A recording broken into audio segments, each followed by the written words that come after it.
मंदिर में बहुत भीड़ थी। एक विदेशी लड़की दर्शन के लिए लगी लंबी लाइन को अचरज से देख रही थी। तभी एक पंडित जी आए और बोले, बहुत लंबी कतार है, ऐसे दर्शन नहीं हो पाएंगे।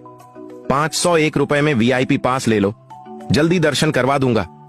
विदेशी लड़की बोली, मैं 5100 रुपए दूंगी, भगवान से कहो बाहर आकर मिले।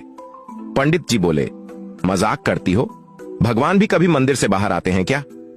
विदेशी लड़की फिर बोली, मैं 51,000 रुपए दूंगी, उनसे कहो मुझसे मेरे घर पर आकर मिले। पंडित जी गुस्से में बोले, तुमने भगवान को समझ क्या रखा है? विदेशी लड़की, वही मैं भी पूछना चाहती हूँ, आपने भगवान को समझ क्या रखा है? पैसा बनाने की मशीन है क्या? बात तो सही है।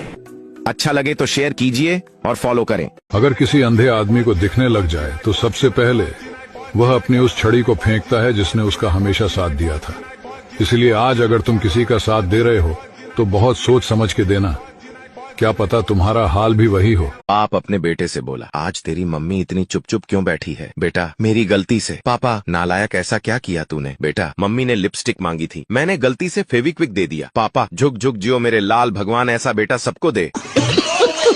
परेशान आदमी अपने गुरु के पास गया और पूछा, गुरुदेव, अपनी गलती कैसे पहचानूं गुरु? बहुत सरल है, अपनी पत्नी की एक गलती, उसको बताओ, वो तुम्हें, तुम्हारे पूरे परिवार और सारे मित्रों की गलतियां गिनवा देगी।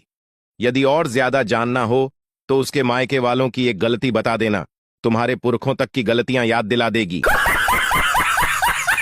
रुको रुको, अगर हंसी ना आए तो कहना। रात में एक चोर घर में घुसा, कमरे का दरवाजा खोला तो बरामदे पर एक बूढ़ी औरत सो रही थी। खटपट से उसकी आंख खुल गई। चोर ने घबराकर देखा तो वह लेटे लेटे बोली, बेटा, तुम देखने से किसी अच्छे घर के लगते हो, लगता है किसी परेशानी से मजबूर होकर इस रास्ते पर लग गए हो। चलो, कोई बात नहीं। अलमारी के तीसरे बक्से में एक तिजोरी है, इसमें का सारा माल तुम चुपचाप ले जाना, मगर पहले मेरे पास आकर बैठो, मैंने अभी अभी एक ख्वाब देखा है, वह सुनकर जरा मुझे इसका मतलब तो बता दो।